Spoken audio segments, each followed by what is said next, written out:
I got 120 years at this thing. I'm gonna keep saying it. I'm here for 120 years, baby, solid. And how I'm gonna get there is by feeding my body the proper things. Staying away from all of the poison, the red 40, yellow 5. What even is that? What? Is Oreos gonna do it? Is chips gonna do it? Is cookies gonna do it? Is brownies gonna do it? The pizza with the extra cheese gonna do it? In this video, I'm gonna be highlighting 3 simple questions that you need to ask yourself before you consume anything. Number 1, does this food have any nutritional value? Number 2, am I eating this because I'm actually hungry or because I'm bored or stressed or emotional about something? And number 3, how will I feel after consuming this? Will I feel energized or sluggish? If you can't answer those questions on a positive note, 10 times out of 10, you should not be consuming that. Peace, family, girl, Jazz Devontae tapping in. Today, I want to talk about how to master emotional eating. And before I get into this video, quick little story time. Me coming up, I've said this countless of times, I played basketball all of my life, right? Every time you look around, I got a ball in my hand, you know, dribbling somewhere, shooting in it, man. That was me. Me, my ball, and my headphones, right? And so, although I was highly talented, I was still a little chubby. You want to know why? Because I always was snacking on something, always eating something, right? As I got older, my eating habits, they became more connected to how I felt, you know? How I would disconnect and pour into myself was a ball and a hoop somewhere and something to snack on.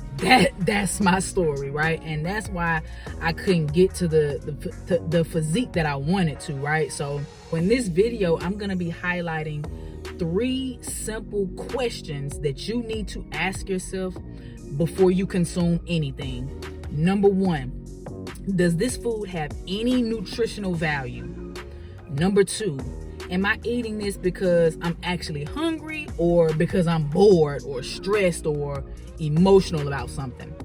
And number 3, how will I feel after consuming this? Will I feel energized or sluggish? Okay?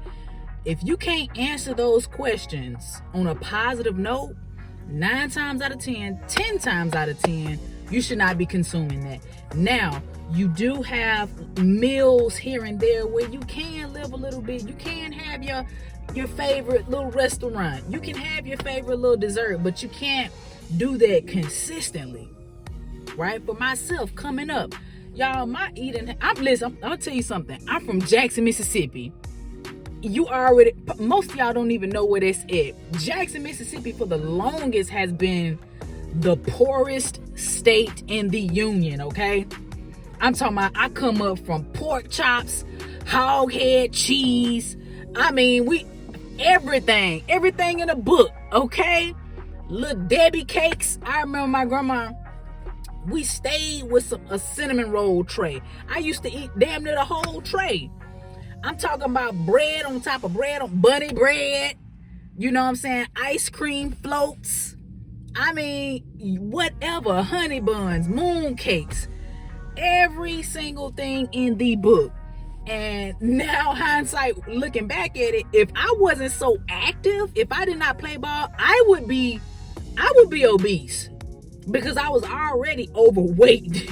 I'm gonna put some pictures right here so y'all can see. I was already overweight, so thank God that I had that. But most of the time when we're kids, we don't know these things. I mean, we eat all kinds of junk, Nerds, Starburst, Skittles, M&Ms. All these foods are poisoning us. When you come to a certain level of awareness, if you know better, you gotta do better.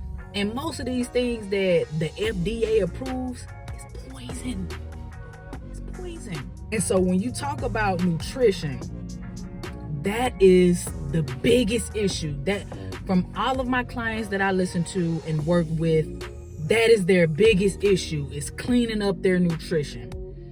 And so I came up with 3 questions that you can ask yourself. Like, Legitimately, if you ask yourself these 3 questions, number 1, does this have any nutritional value? Does it have anything that it could help me? Does it have any nutrients, any vitamins, any macro or micronutrients? Is this going to help me? Is this going to give me something that's beneficial for my cells? Is Oreos going to do it? Is chips gonna do it? Is cookies gonna do it? Is brownies gonna do it? Is the pizza with the extra cheese gonna do it? Are those food products going to do it? The second question, am I eating this because I'm actually hungry? Woo! I can attest to this one, boy. I was the queen of eating just because. Sometimes I eat and won't even be hungry. Just snacking on something just because you're just grazing all day. We are not cows. And you'd be surprised how most of the time you're not even hungry. You really just be thirsty. So if you feel a little growl in your stomach, drink a whole thing of water. Drink a glass of water. And you will see that start to subside. Anytime that I would be bored at home, if I got home from school, first thing I probably do, I go outside, shoot ball a little bit, come back, eat, have my dinner, relax for a little bit. Here come another hour or 2, I'm eating again. Jazz, you are not hungry. You just grazing at this point. And once we graze like that all the time, we are consistently in that caloric surplus. And 9 times out of 10, you're not burning the calories that you think you're burning. So you're in a caloric surplus and you're not burning these calories off. Where do you think all that extra energy is going? In those fat storages. That's why you can't get the fat off your face. You can't get the fat off your arms and that lower belly. That's why you can't get that. That's why you can't get it off. I'm not saying if you were to go to the gym and work out nonstop and then you eat whatever you want, that's not gonna balance out as well, right? That is not gonna balance out. However, if you are in the gym and if you do have an active lifestyle, it can help. That can help. However, in order for you to reach that optimal level of health internally, externally, you have to match it up with a proper nutritional guide. Okay? And the last thing, am I going to feel energized after eating this, or am I going to feel sluggish? Ask yourself these things. These are important questions. Very simple questions to ask yourself. However, these are 3 huge questions that you need to be aware of before consuming something, okay? So, like I always say, if you have 10 meals, okay, 8 of those meals need to fall into that criteria, okay? The other 2, you can enjoy yourself. You can have and I don't even like calling them cheat meals, right? You just do whatever, because I don't like the word cheat. What we cheating on? You know what I'm saying? It's just that mindset I don't really subscribe to. But 2 of those meals, you can have something that you just really enjoy, right? Keeping it balanced, right? More on the nutritional, healthy side. I'm trying to meet y'all. I'm trying to see y'all in y'all 80s, 90s, 100s. Hey, I got 120 years at this thing. I'm gonna keep saying that. I got 120. I'm here for 120 years, baby. Solid. Right? And how I'm going to get there is by feeding my body the proper things. Staying away from all of the poison. The red 40. The yellow 5. What even is that?